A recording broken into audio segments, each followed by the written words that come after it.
ನಮಸ್ಕಾರ ಸ್ನೇಹಿತರೆ, ಸನ್ yogic path YouTube ಚಾನಲ್ಗೆ ನಿಮ್ಮೆಲ್ಲರಿಗೂ ಸ್ವಾಗತ. ನಾನು ನಿಮ್ಮ ಯೋಗ ಸುರೇಖ. ನಮ್ಮ ಭಾರತೀಯ ಪರಂಪರೆಯ ಆಯುರ್ವೇದ ಶಾಸ್ತ್ರವು ಜಗತ್ತಿಗೆ ನೀಡಿದ ಅತ್ಯಂತ ದೊಡ್ಡ ಕೊಡುಗೆ ಎಂದರೆ ಅದು ತ್ರಿದೋಷ ಸಿದ್ಧಾಂತ. ನಾವು ಆರೋಗ್ಯವಾಗಿರಲಿ ಅಥವಾ ಅನಾರೋಗ್ಯಕ್ಕೆ ಒಳಗಾಗಲಿ, ಅದರ ಹಿಂದೆ ಈ ತ್ರಿದೋಷಗಳ ಪಾತ್ರ ಬಹಳ ದೊಡ್ಡದಿದೆ. ಇಂದಿನ ಈ ವಿಡಿಯೋದಲ್ಲಿ ನಾವು ತ್ರಿದೋಷ ಅಂದರೇನು, ಅವು ನಮ್ಮ ದೇಹವನ್ನು ಹೇಗೆ ನಡೆಸುತ್ತವೆ ಎಂಬ ಮೂಲಭೂತ ವಿಷಯಗಳನ್ನು ಆಳವಾಗಿ ತಿಳಿಯೋಣ. ನಿಜಕ್ಕೂ ಈ ತ್ರಿದೋಷ ಅಂದರೇನು? ನಮ್ಮ ಇಡೀ ಬ್ರಹ್ಮಾಂಡವು ಪಂಚಮಹಾಭೂತಗಳಿಂದ ಅಂದರೆ ಆಕಾಶ, ಗಾಳಿ, ಬೆಂಕಿ, ನೀರು ಮತ್ತು ಭೂಮಿ ಇವುಗಳಿಂದ ಮಾಡಲ್ಪಟ್ಟಿದೆ ಎಂಬುದು ನಮಗೆಲ್ಲ ಗೊತ್ತು. ಆಯುರ್ವೇದದ ಪ್ರಕಾರ ಈ ಪಂಚಮಹಾಭೂತಗಳೇ ನಮ್ಮ ದೇಹದಲ್ಲಿ 3 ಮುಖ್ಯ ಜೈವಿಕ ಶಕ್ತಿಗಳಾಗಿ ಕಾರ್ಯನಿರ್ವಹಿಸುತ್ತವೆ.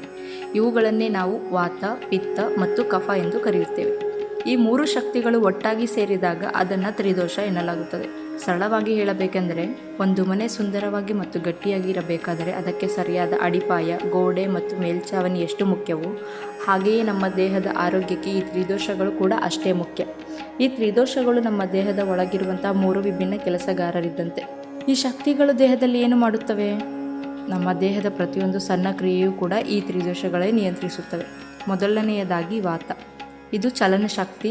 ನಾವು ಉಸಿರಾಡುವುದು, ನಮ್ಮ ಹೃದಯದ ಬಡಿತ ಮತ್ತು ನಮ್ಮ ದೇಹದಲ್ಲಿ ರಕ್ತ ಸಂಚಲನವಾಗುವುದು ಮತ್ತು ನಮ್ಮ ನರಮಂಡಲ ಸಂದೇಶಗಳು ಮೆದುಳಿಗೆ ತಲುಪುವುದು ಇವೆಲ್ಲವೂ ವಾತದ ಕೆಲಸ. ಇದು ಇಲ್ಲದೆ ದೇಹದಲ್ಲಿ ಯಾವುದೇ ಚಲನೆ ಸಾಧ್ಯವಿಲ್ಲ. ಎರಡನೆಯದಾಗಿ ಪಿತ್ತ. ಇದು ಪರಿವರ್ತನೆಯ ಶಕ್ತಿ.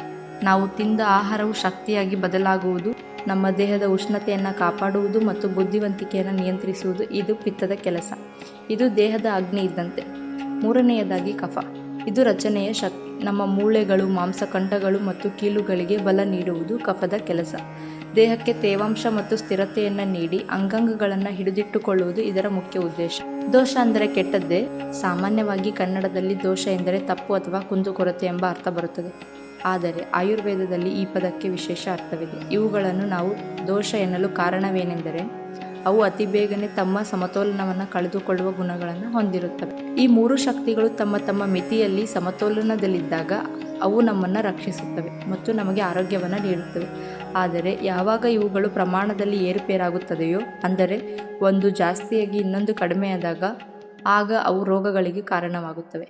ಆದ್ದರಿಂದ ಇವುಗಳನ್ನು ಅರ್ಥ ಮಾಡಿಕೊಳ್ಳುವುದು ಎಂದರೆ ನಮ್ಮ ದೇಹದ ಭಾಷೆಯನ್ನು ಅರ್ಥ ಮಾಡಿಕೊಳ್ಳುವುದು ಎಂದರೆ ನಮ್ಮ ದೇಹದ ಪ್ರಕೃತಿ ಮತ್ತು ತ್ರಿದೋಷಗಳು. ಪ್ರತಿಯೊಬ್ಬ ಮನುಷ್ಯನು ಈ 3 ದೋಷಗಳೊಂದಿಗೆ ಜನಿಸುತ್ತಾನೆ. ಆದರೆ ಪ್ರತಿಯೊಬ್ಬರ ದೇಹದಲ್ಲೂ ಯಾವುದೇ 1 ಅಥವಾ 2 ದೋಷಗಳು ಪ್ರಬಲವಾಗಿರುತ್ತವೆ. ಇದನ್ನು ಆಯುರ್ವೇದದಲ್ಲಿ ದೋಷ ಪ್ರಕೃತಿ ಎಂದು ಕರೆಯಲಾಗುತ್ತದೆ. ಕೆಲವರು ಹುಟ್ಟಿನಿಂದಲೇ ಉತ್ಸಾಹಿಗಳಾಗಿರುತ್ತಾರೆ. ಇವರು ವಾತ ಪ್ರಕೃತಿಯವರಾಗಿರುತ್ತಾರೆ. ಕೆಲವರು ತುಂಬ ಚುರುಕಾಗಿ ಮತ್ತು ಬೇಗನೆ ಸಿಟ್ಟು ಮಾಡಿಕೊಳ್ಳುವವರಾಗಿರುತ್ತಾರೆ. ಇವರು ಪಿತ್ತ ಪ್ರಕೃತಿಯನ್ನು ಹೊಂದಿರುತ್ತಾರೆ. ಇನ್ನು ಕೆಲವರು ಶಾಂತ ಸ್ವಭಾವದವರಾಗಿ ಮತ್ತು ದಷ್ಟಪುಷ್ಟರಾಗಿರುತ್ತಾರೆ. ಇವರು ಕಫ ಪ್ರಕೃತಿಯನ್ನು ಒಳಗೊಂಡಿರುತ್ತಾರೆ. ನಿಮ್ಮ ಪ್ರಕೃತಿಯನ್ನು ಅರಿತುಕೊಂಡರೆ ನೀವು ಯಾವ ಆಹಾರ ಸೇವಿಸಬೇಕು ಮತ್ತು ಯಾವ ಜೀವನ ಶೈಲಿಯನ್ನು ಅಳವಡಿಸಿಕೊಳ್ಳಬೇಕು ಎಂಬುದು ಸ್ಪಷ್ಟವಾಗುತ್ತದೆ. ಈ ಅಸಮತೋಲನಕ್ಕೆ ಕಾರಣಗಳೇನು?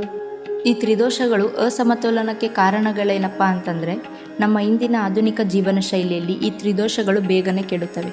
ಅದಕ್ಕೆ ಮುಖ್ಯ ಕಾರಣ ಏನಪ್ಪ ಅಂತಂದರೆ, ಮೊದಲನೆಯದು ಆಹಾರ. ಅತಿಯಾದ ಜಂಕ್ ಫುಡ್ಸು, ಸಮಯಕ್ಕೆ ಸರಿಯಾಗಿ ಊಟ ಮಾಡದಿರುವುದು ಮತ್ತು ದೇಹಕ್ಕೆ ಒಪ್ಪದಂತಹ ಆಹಾರವನ್ನು ಸೇವನೆ ಮಾಡುವುದರಿಂದ ಇದು ಅಸಮತೋಲನಕ್ಕೆ ಕಾರಣವಾಗಬಹುದು. ಎರಡನೆಯದಾಗಿ ನಿದ್ರೆ. ರಾತ್ರಿ ತಡವಾಗಿ ಮಲಗುವುದು ಅಥವಾ ಸರಿಯಾಗಿ ನಿದ್ರೆ ಇಲ್ಲದಿದ್ದರೂ ಕೂಡ ಅಸಮತೋಲನಕ್ಕೆ ಕಾರಣವಾಗುತ್ತದೆ. ಮೂರನೆಯದಾಗಿ ಒತ್ತಡ. ಅತಿಯಾದ ಆತಂಕ, ಕೋಪ ಮತ್ತು ಮಾನಸಿಕ ಕಿರಿಕಿರಿಗಳು ಕೂಡ ತ್ರಿದೋಷಗಳನ್ನು ಅಸಮತೋಲನಗೊಳಿಸುತ್ತದೆ. ಇನ್ನು 4ನೆಯದಾಗಿ ಋತುಮಾನ. ಬದಲಾಗುವ ಹವಾಮಾನಕ್ಕೆ ತಕ್ಕಂತೆ ನಾವು ನಮ್ಮ ಜೀವನ ಶೈಲಿಯನ್ನು ಬದಲಿಸಿಕೊಳ್ಳದಿದ್ದಾಗ ದೋಷಗಳು ಏರುಪೇರಾಗುತ್ತವೆ. ಹಾಗಾದರೆ ಇವನ್ನ ಸಮತೋಲನ ಕಾಯ್ದುಕೊಳ್ಳುವುದು ಹೇಗೆ? ಆಯುರ್ವೇದದ ಮುಖ್ಯ ಗುರಿಯೇ ಈ ದೋಷಗಳನ್ನು ಸಮತೋಲನಕ್ಕೆ ತರುವುದು. ಇದನ್ನು ನಾವು 3 ಹಂತಗಳಲ್ಲಿ ಮಾಡಬಹುದು. ಮೊದಲನೆಯದಾಗಿ ಆಹಾರ.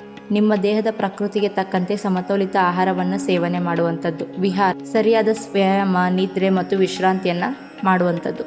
ಮೂರನೆಯದಾಗಿ ಯೋಗ ಮತ್ತು ಪ್ರಾಣಾಯಾಮ. ಯೋಗಾಸನಗಳು ದೇಹದ ಜೈವಿಕ ಶಕ್ತಿಗಳನ್ನು ಸರಿದೂಗಿಸಲು ಇರುವ ಅತ್ಯುತ್ತಮ ಮಾರ್ಗ. ಸ್ನೇಹಿತರೆ, ತ್ರಿದೋಷಗಳು ಕೇವಲ ಪುಸ್ತಕದ ವಿಷಯಗಳಲ್ಲ, ಅವು ನಮ್ಮ ದೈನಂದಿನ ಜೀವನದ ಭಾಗ. ನಾವು ನಮ್ಮ ದೇಹದ ಈ ಆಂತರಿಕ ಶಕ್ತಿಗಳನ್ನು ಗೌರವಿಸಿ ಅವುಗಳನ್ನು ಸಮತೋಲನದಲ್ಲಿಟ್ಟುಕೊಂಡರೆ ಯಾವುದೇ ಔಷಧಿಯ ಸಹಾಯವಿಲ್ಲದೆ ದೀರ್ಘಕಾಲ ಆರೋಗ್ಯವಾಗಿ ಬಾಳಬಹುದು. ನಮ್ಮ ಮುಂದಿನ ವಿಡಿಯೋಗಳಲ್ಲಿ ವಾತ, ಪಿತ್ತ ಮತ್ತು ಕಫ ದೋಷಗಳ ಬಗ್ಗೆ ಒಂದೊಂದಾಗಿ ವಿವರವಾಗಿ ತಿಳಿಯೋಣ. ಈ ಮಾಹಿತಿ ನಿಮಗೆ ಉಪಯುಕ್ತವೆನಿಸಿದರೆ ವಿಡಿಯೋವನ್ನು ಲೈಕ್ ಮಾಡಿ, ಪ್ರೀತಿ ಪಾತ್ರರೊಂದಿಗೆ ಶೇರ್ ಮಾಡಿ ಮತ್ತು ಇಂತಹ ಇನ್ನಷ್ಟು ಆರೋಗ್ಯಕರ ಮಾಹಿತಿಗಾಗಿ ನಮ್ಮ ಸನ್ ಯೋಗಿಕ್ ಪಾತ್ ಯೂಟ್ಯೂಬ್ ಚಾನಲನ್ನು ಸಬ್ಸ್ಕ್ರೈಬ್ ಮಾಡಿ. ಧನ್ಯವಾದಗಳು.